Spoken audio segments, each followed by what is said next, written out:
এই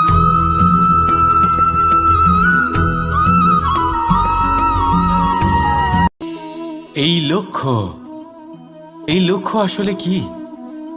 এই লক্ষ্য তাই যা আমরা পেতে চাই। এই সংসারে সুখী কে হয়?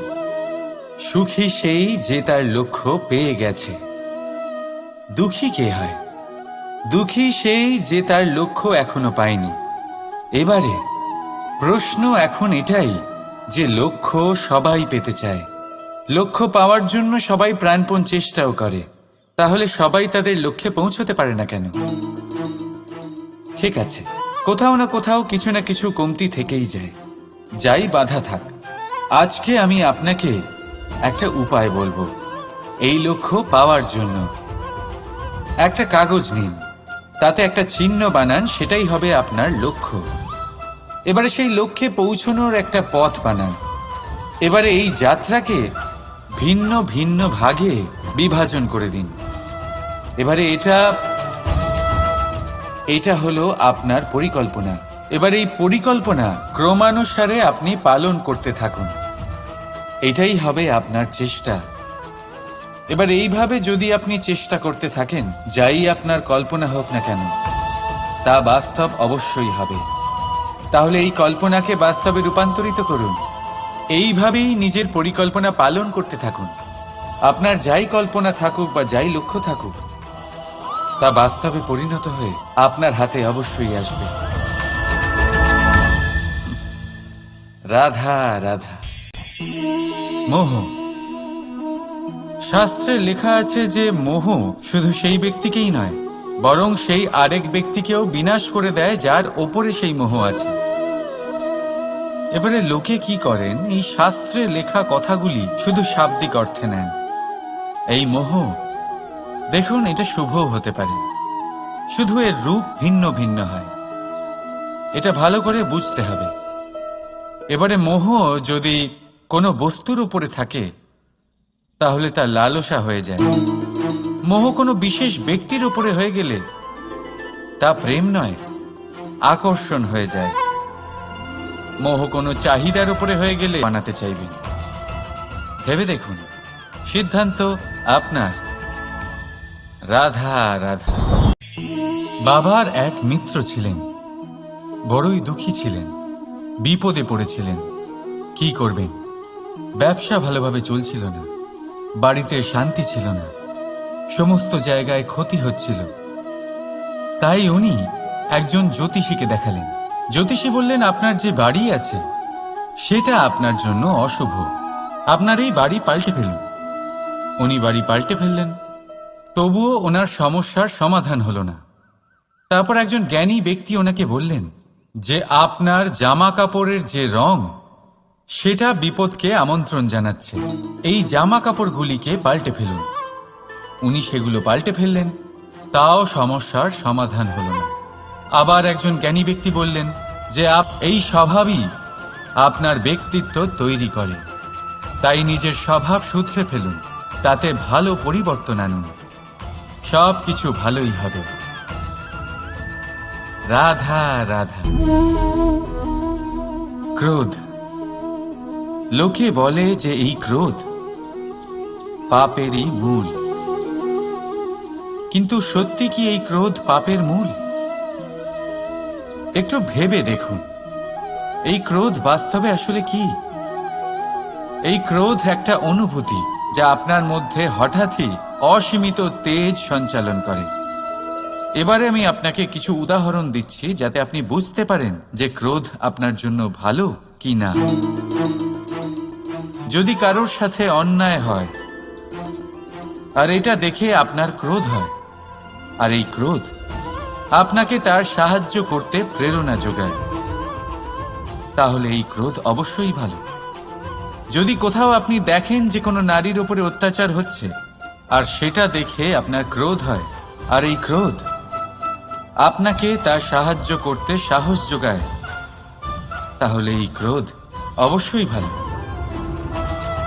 যদি এই সংসারে কোথাও আপনি কোনো অনৈতিক কাজ বা ছলনা দেখেন আর আপনার তাতে ক্রোধ না হয়, কিছুই অনুভব করেন না, তাহলে এটা কাপুরুষতা। তার মানে এটাই যে আপনি আপনার মনুষ্যত্ব হারিয়ে ফেলেছেন। তাই এটা বোঝার চেষ্টা করুন, আপনার ক্রোধের তেজের ব্যবহারের ওপরে নির্ভরশীল হলো এই ক্রোধ আপনার জন্য পাপের সমান, নাকি এই ক্রোধ আপনার জন্য পুণ্যের স্থাপক। রাধা রাধা। অভিমান, আত্মসম্মান, অহংকার, দেখতে গেলে এই তিনটি শব্দ ভিন্ন ভিন্ন, কিন্তু এর মূল আধার একই, আত্মসম্মান। এবার যদি কথা বলি আপনার শরীরের, আপনার সংস্কৃতির, আপনার সম্পর্কের, তাহলে অভিমান থাকা স্বাভাবিক। এবার যদি কথা বলি আপনার ব্যক্তিত্ব নিয়ে, আপনার আদর্শ নিয়ে, আপনার বিচারধারা নিয়ে, তাহলে আত্মসম্মান হলো একটা গুণ। যদি এইভাবে বলা হয় যে আমি এই কার্য কারোর সাহায্য ছাড়া, সহযোগিতা ছাড়াও করতে পারি, তাহলে এটা আত্মসম্মান, আর এটা সঠিক। যদি এভাবে বলা হয় যে আমি এই কার্য কারোর সাহায্য ছাড়াই বা কারোর সহযোগিতা ছাড়াই করে ফেলেছি, তাহলে এটা অভিমান, এটাও সঠিক। কিন্তু এই কার্য শুধুমাত্র আমিই করতে পারি আর কেউ নয়, এটা অহংকার। তাহলে এই শব্দ এবং তার অর্থ বোঝার চেষ্টা করুন, জীবন ধারণের এক নতুন পথ খুঁজে পাবেন। রাধা রাধা। সংসারে প্রত্যেক ব্যক্তি কোনো না কোনো রূপে ঈশ্বরকে মানে,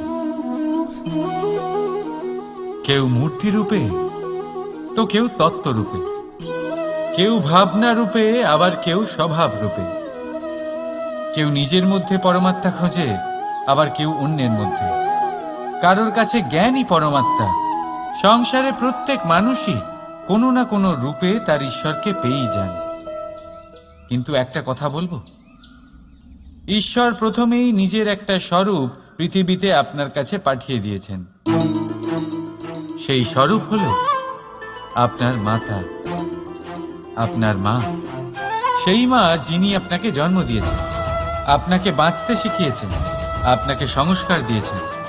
যদি আপনি কখনো কোনো অনুচিত পথে অগ্রসর হয়েছেন, তখন তিরস্কার করে আপনাকে সঠিক পথে এনেছেন। যদি আপনি এই সংসারে অসফল হয়েছেন, তখন তার আঁচলের উষ্ণতা দিয়ে আপনাকে আশ্বাস জুগিয়েছেন। সেই সমস্ত কাজ করেন এই মা, যা ঈশ্বরও করেন। সেই জন্য মনে রাখবেন যে এই সংসারে আপনার সবচেয়ে প্রথম ঈশ্বর যদি কেউ থাকে, তাহলে তা আপনার মা। প্রত্যেক প্রতিমাতে ঈশ্বর নাই থাকতে পারে, কিন্তু প্রত্যেক মায়ের মধ্যে ঈশ্বর অবশ্যই থাকে। রাধা রাধা। আপনি নিশ্চয়ই দেখে থাকবেন যে প্রদীপের নিচে অন্ধকার থাকে। যে প্রদীপ সংসারকে আলোকিত করে, সেই প্রদীপের নিচেই অন্ধকার। এবারে অনেক মানুষ আছে যারা এই বিষয়টা এইভাবে দেখে যে ব্যক্তি নিজের সমস্যার সমাধান করতে পারে না, আর গোটা সংসারকে উপদেশ দেয়। কিন্তু এইটা দেখার আরো একটা দৃষ্টিভঙ্গি আছে, আর সেটা হচ্ছে যে স্বয়ং জ্বলে সংসারকে আলোকিত শুধু সেই করতে পারে যা রাধার বড়ই শীতল হয়। এই সংসারের পথপ্রদর্শক সেই হতে পারে, এই সংসারকে দিশা সেই দেখাতে পারে যার মধ্যে সন্তোষ আর রাধা রাধা। এই প্রদীপ দেখতে পাচ্ছেন আপনি, নিজেও জ্বলে আর এই বাতিকেও জ্বালিয়ে রাখে, আর এই সংসারকে প্রদান করে প্রকাশ। অন্ধকারাচ্ছন্ন ব্যক্তিকে প্রদান করে আশার আলো। কিন্তু এটা কখনো ভাবে না যে সেই মাটি কেমন হবে যা দিয়ে এটা তৈরি করা হয়েছে, সেই কুমোর কেমন হবে যে একে আকার দিয়েছে। ভাবে না যে একে কিনেছে তার বাড়ি কেমন হবে, তা কতটা সুসজ্জিত। কিচ্ছু নয়, শুধু এই পরিচয় তৈরি করুন। রাধা রাধা। এই সংসারে প্রত্যেক ব্যক্তি বড় কিছু করতে চায়, এমন কিছু যা এই সংসারে কেউ আগে কখনো করেনি। এমন জায়গায় পৌঁছতে চায় যেখানে এর আগে কেউ কখনো পৌঁছতে পারেনি। আর কেউ কেউ এতে সফলতা অর্জন করে, কিন্তু কিছু মানুষ অসফল হয় কেন? এটাই আমার প্রশ্ন। না তো তাদের ইচ্ছেতে কোনো কমতি থাকে, না কমতি থাকে তাদের চেষ্টায়। তাহলে কেন এরা পিছিয়ে পড়ে? এর উত্তর বড়ই সরল। এই সংসার। আপনাদের বলি কিভাবে। আপনারা সকলে সংসারে মহান কাজ করতে চান, সেই মান, সেই সম্মান পেতে চান যা এর আগে কেউ কখনো পায়নি। কিন্তু আপনার সমস্যা এটাও যে এই কাজে সংসার আপনার সাথে থাকছে না। বড়ই অদ্ভুত ব্যাপার। দেখুন, ভুলে যান গোটা সংসারকে। জীবনে একা একা এগিয়ে চলুন। অপেক্ষা করে আছে রাধা রাধা। কর্ম। মানুষ সর্বদা কর্ম করতে থাকে, আর এই কর্মের জন্যই সে মান, সম্মান, ধন, প্রতিষ্ঠা লাভ করে। এবার মানুষ সবসময় চেষ্টা করে যাতে সে ভালো কর্ম করে যায়। তাহলে আপনাকে বলি, শুধু ভালো কর্ম করাই আবশ্যক নয়, তার থেকে বেশি জরুরি হলো এই খারাপ কর্মকে বোঝা আর তার থেকে দূরে থাকা। কারণ যখনই আপনি কোনো সঠিক কাজ করেন বা ভালো কাজ করেন, কেউ তা মনে রাখে না। কিন্তু এই সংসারে বিষয়টা হলো এরকম, আপনি একটা খারাপ কর্ম করুন আর সেটা সবার মনে থাকে। এই খারাপ কর্ম কাজলের এক কৌটোর মতো হয়। আপনি যতই চেষ্টা করুন বাঁচিয়ে ব্যবহার করার, কিন্তু এই কালিমা কোথাও না কোথাও অবশ্যই লেগে থাকে। সেই জন্য জীবনে ভালো কর্ম অবশ্যই করুন, কিন্তু তার থেকেও বেশি জরুরি হলো এই খারাপ কর্মের থেকে দূরত্ব বজায় রাখা। আর এটা অবশ্যই করবেন। রাধা রাধা। সংসারে সমস্ত জায়গায় এই ব্যবসা চলতে থাকে। কিছু পাওয়ার জন্য কিছু দিতে হয়, লাভের জন্য কিছু বিনিয়োগ করতে হয়। যদি কারোর অনুভূতি জানতে হয়, তাহলে নিজের অনুভূতিকে ব্যয় করতেই হবে। এবার দেখুন না, কারোর আসল চেহারা যদি জানতে হয়, তাকে স্বাধীনতা দিয়ে দেখুন। যদি কারোর মনের শুদ্ধতা জানতে হয়, তাহলে তাকে ঋণ দিন। যদি কারোর গুণ জানতে হয়, তাহলে তার সাথে একসঙ্গে বসে ভোজন করুন। যদি কারোর ধৈর্যের পরীক্ষা নিতে হয়, তাহলে তাকে তার প্রিয় কাজ করতে বারণ করে দেখুন। যদি কারোর ভালো দিক জানতে হয়, তাহলে তার থেকে পরামর্শ নিয়ে দেখুন। এক অনুভূতির বদলে অন্য এক অনুভূতি বিনিময় করতে হয়। কিন্তু এই সংসারে একটাই এমন অনুভূতি আছে যেটা দেখার জন্য, যেটা পাওয়ার জন্য আপনাকেও ঠিক সেই অনুভূতিটাই দিতে হবে, আর সেটা হলো প্রেম। যদি কারোর ভালোবাসা দেখতে হয়, তাহলে তাকে নিঃস্বার্থ ভালোবাসা দিন। যদি কারোর থেকে ভালোবাসা পেতে চান, তাহলে তাকে নিঃস্বার্থ পরিশুদ্ধ ভালোবাসা দিন। রাধা রাধা। কথায় আছে, সময়ের পূর্বে আর ভাগ্যের বেশি কেউ কিছুই পায় না। এবার এর মানে কি এটাই যে আপনি শুধুমাত্র সময়ের অপেক্ষা করবেন, সবকিছু নিজের ভাগ্যের ওপর আর কপালের ওপরে ছেড়ে দেবেন, নিজে কিছুই করবেন না? যদি আপনি এরকম করেন, তাহলে আপনি একটা বস্তু অবশ্যই পাবেন: নিরাশা, অসফলতা। এবারে আপনি বলবেন, যদি সবকিছুই ভাগ্য আর সময়ের ওপরে নির্ভরশীল হয়, তাহলে আমরা কি বা করতে পারি? করতে পারেন চেষ্টা, পরিশ্রম। এই চেষ্টাই আপনার জীবনে সেই সময়কে আপনার কাছে টেনে নিয়ে আসে, সেই সময়ে যার অপেক্ষা আপনি করছেন। আর এই ভাগ্য তার সামনেই নত হয় যে সর্বদা পরিশ্রম করতে থাকে। রাধা রাধা। এই পদ্মফুল দেখতে পাচ্ছেন? এর অভ্যেস হলো জলস্তরের ওপরে ভাসা। সেই জন্য জলাশয়ের জলস্তর যখন বৃদ্ধি পায়, এই যে ফুলের কাণ্ড দেখছেন সেটাও বাড়তে থাকে, যাতে এই ফুল জলস্তরের ওপরে থাকে।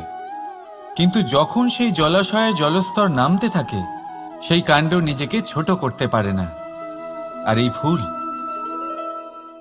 নিজের ভারে নিজেই ভেঙে পড়ে। এবার এটা আমাদের সাথেও হয়।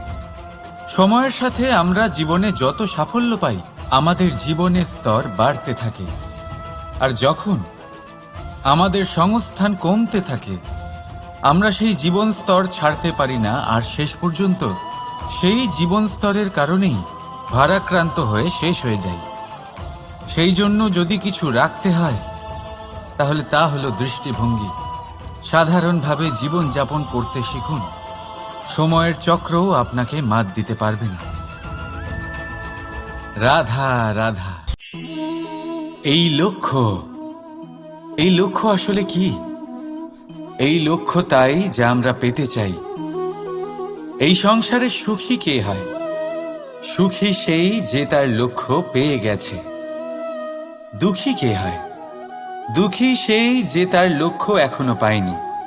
এবারে প্রশ্ন এখন এটাই যে লক্ষ্য সবাই পেতে চায়, লক্ষ্য পাওয়ার জন্য সবাই প্রাণপণ চেষ্টাও করে, তাহলে সবাই তাদের লক্ষ্যে পৌঁছতে পারে না কেন? ঠিক আছে, কোথাও না কোথাও কিছু না কিছু কমতি থেকেই যায়, যাই বাধা থাক। আজকে আমি আপনাকে একটা উপায় বলবো এই লক্ষ্য পাওয়ার জন্য। একটা কাগজ নিন, তাতে একটা চিহ্ন বানান, সেটাই হবে আপনার লক্ষ্য। এবারে সেই লক্ষ্যে পৌঁছানোর একটা পথ বানান। এবারে এই যাত্রাকে ভিন্ন ভিন্ন ভাগে বিভাজন করে দিন। এবারে এটা হলো আপনার পরিকল্পনা। এবার এই পরিকল্পনা ক্রমানুসারে আপনি পালন করতে থাকুন। এটাই হবে আপনার চেষ্টা। এবার এইভাবে যদি আপনি চেষ্টা করতে থাকেন, যাই আপনার কল্পনা হোক না কেন, তা বাস্তব অবশ্যই হবে। তাহলে এই কল্পনাকে বাস্তবে রূপান্তরিত করুন। এইভাবেই নিজের পরিকল্পনা পালন করতে থাকুন। আপনার যাই কল্পনা থাকুক বা যাই লক্ষ্য থাকুক, তা বাস্তবে পরিণত হয়ে আপনার হাতে অবশ্যই আসবে। রাধা রাধা। মোহ।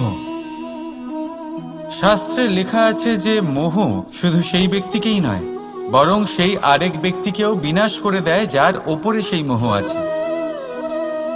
এবারে লোকে কি করেন, এই শাস্ত্রে লেখা কথাগুলি শুধু শাব্দিক অর্থে নেন। এই মোহ, দেখুন, এটা শুভও হতে পারে, শুধু এর রূপ ভিন্ন ভিন্ন হয়। এটা ভালো করে বুঝতে হবে। এবারে মোহ যদি কোনো বস্তুর উপরে থাকে, তাহলে তা লালসা হয়ে যায়।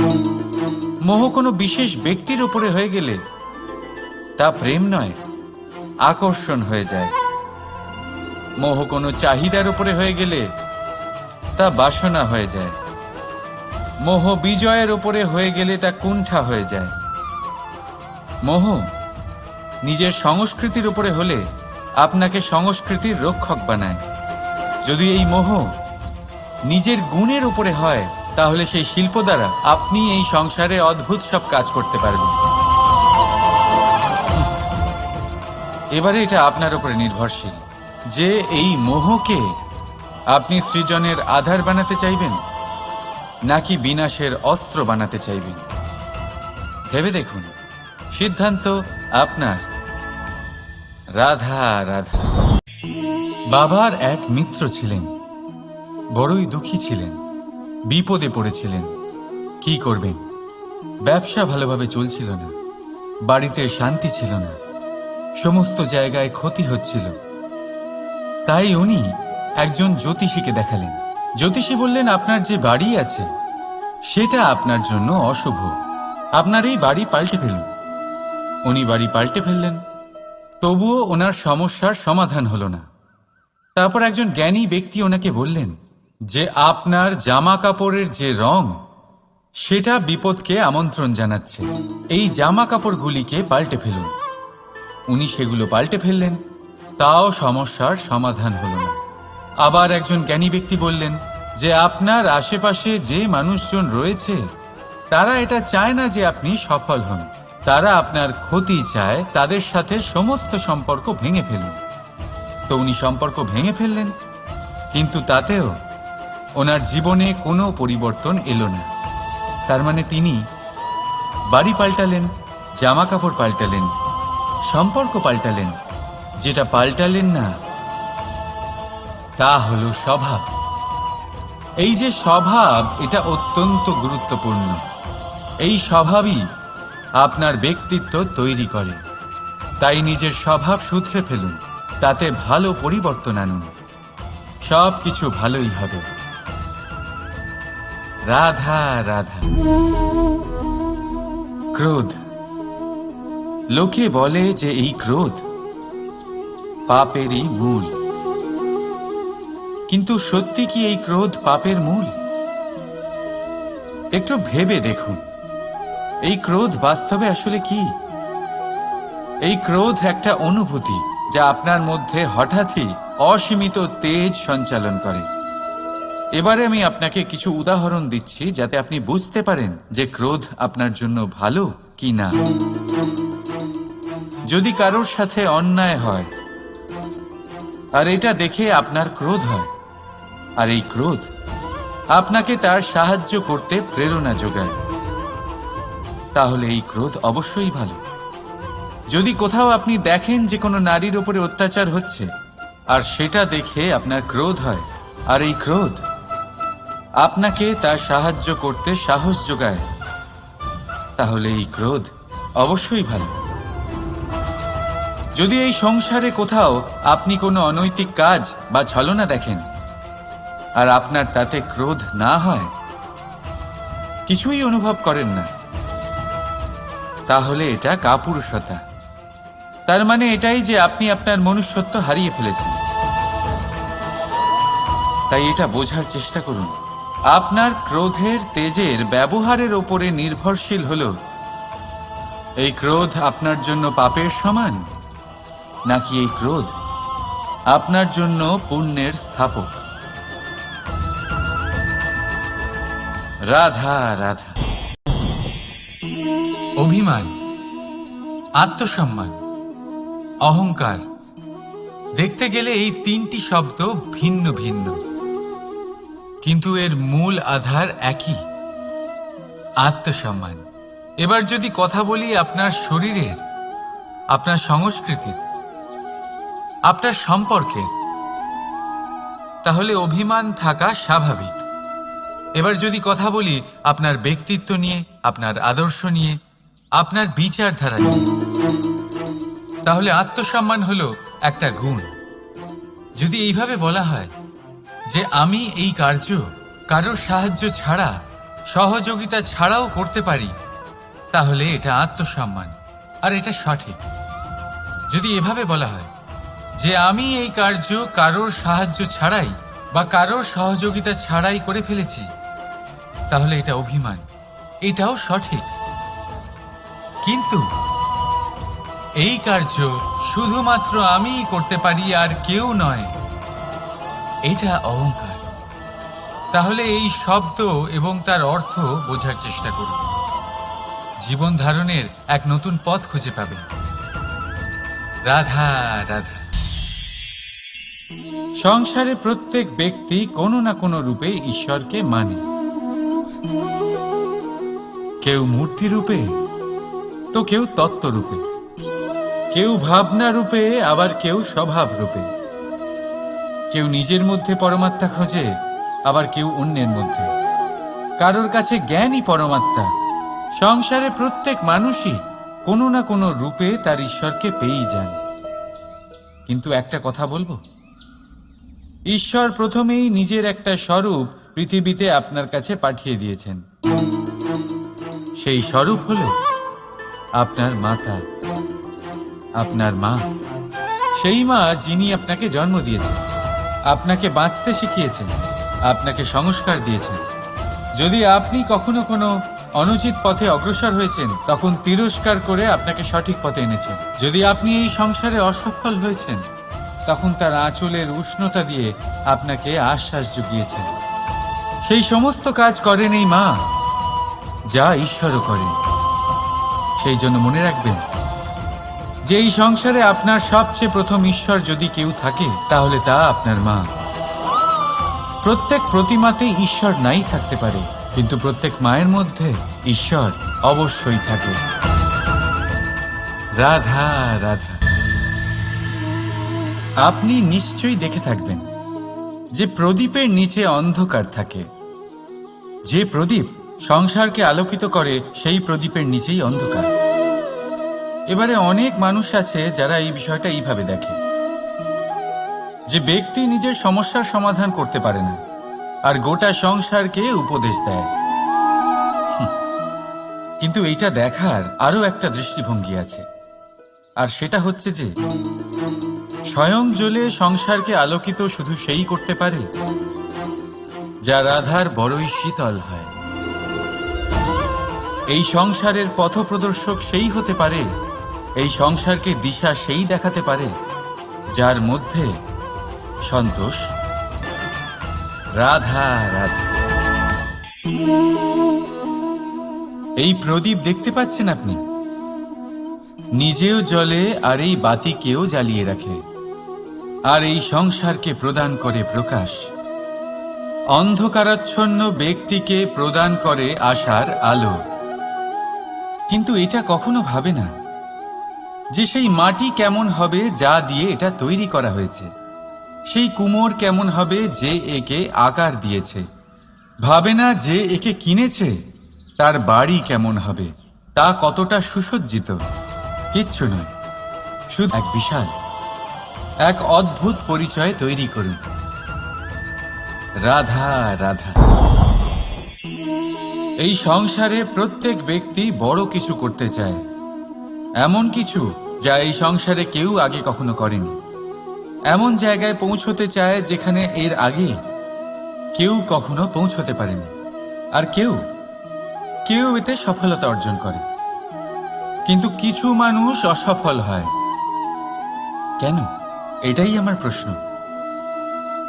না তো তাদের ইচ্ছেতে কোনো কমতি থাকে, না কমতি থাকে তাদের চেষ্টায়।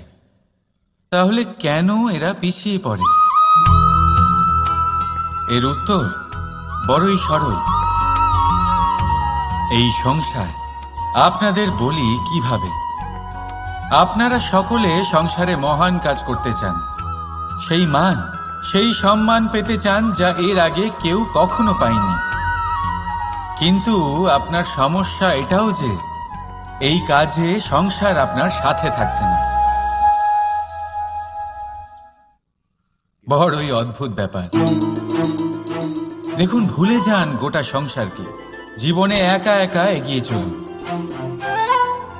সেই সম্মান আপনার জন্যই অপেক্ষা করে আছে। রাধা রাধা। কর্ম। মানুষ সর্বদা কর্ম করতে থাকে, আর এই কর্মের জন্যই সে মান, সম্মান, ধন, প্রতিষ্ঠা লাভ করে। এবার মানুষ সবসময় চেষ্টা করে যাতে সে ভালো কর্ম করে যায়। তাহলে আপনাকে বলি, শুধু ভালো কর্ম করাই আবশ্যক নয়, তার থেকে বেশি জরুরি হলো এই খারাপ কর্মকে বোঝা আর তার থেকে দূরে থাকা। কারণ যখনই আপনি কোনো সঠিক কাজ করেন বা ভালো কাজ করেন, কেউ তা মনে রাখে না। কিন্তু এই সংসারে বিষয়টা হলো এরকম, আপনি একটা খারাপ কর্ম করুন আর সেটা সবার মনে থাকে।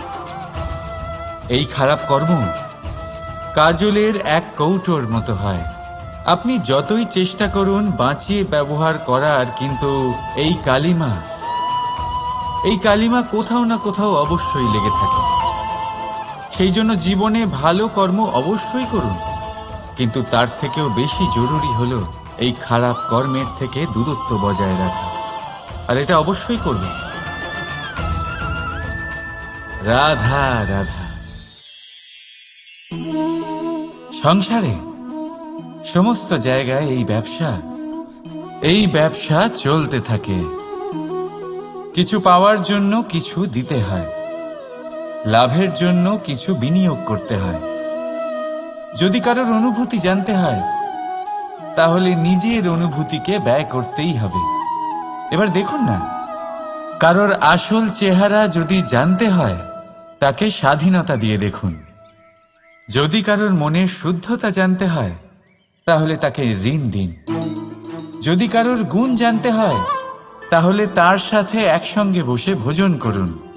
যদি কারোর ধৈর্যের পরীক্ষা নিতে হয়, তাহলে তাকে তার প্রিয় কাজ করতে বারণ করে দেখুন। যদি কারোর ভালো দিক জানতে হয়, তাহলে তার থেকে পরামর্শ নিয়ে দেখুন। এক অনুভূতির বদলে অন্য এক অনুভূতি বিনিময় করতে হয়। কিন্তু এই সংসারে একটাই এমন অনুভূতি আছে, যেটা দেখার জন্য, যেটা পাওয়ার জন্য আপনাকেও ঠিক সেই অনুভূতিটাই দিতে হবে, আর সেটা হলো প্রেম।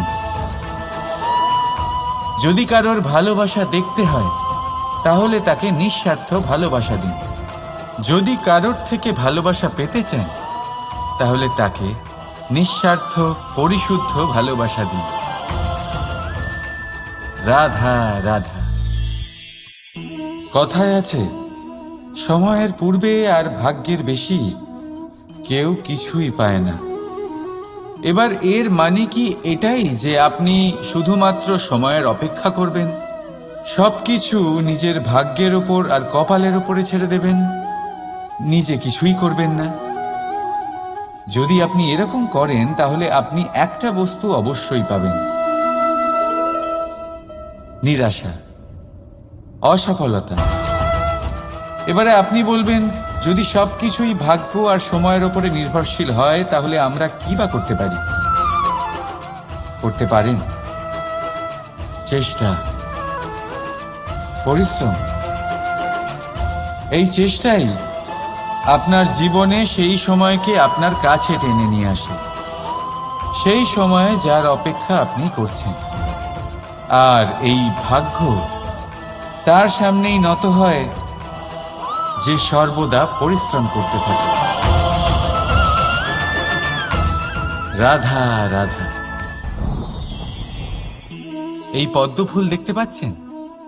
এর অভ্যেস হলো জলস্তরের ওপরে ভাসা। সেই জন্য জলাশয়ের জলস্তর যখন বৃদ্ধি পায়, এই যে ফুলের কাণ্ড দেখছেন, সেটাও বাড়তে থাকে, যাতে এই ফুল জলস্তরের ওপরে থাকে। কিন্তু যখন সেই জলাশয়ে জলস্তর নামতে থাকে, সেই কাণ্ড নিজেকে ছোট করতে পারে না, আর এই ফুল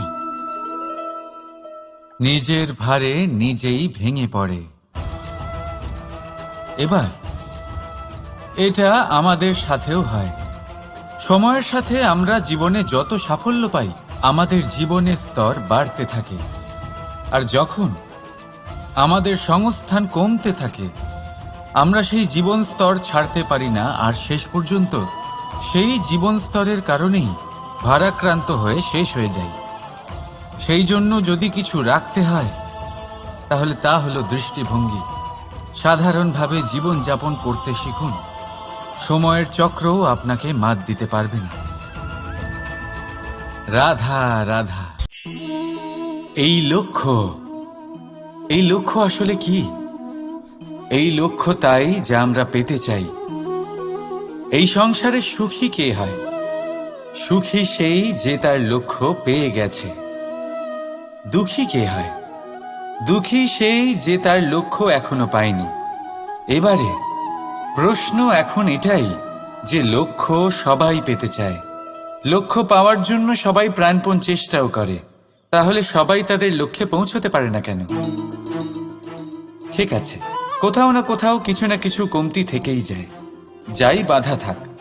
আজকে আমি আপনাকে একটা উপায় বলবো এই লক্ষ্য পাওয়ার জন্য। একটা কাগজ নিন, তাতে একটা চিহ্ন বানান, সেটাই হবে আপনার লক্ষ্য।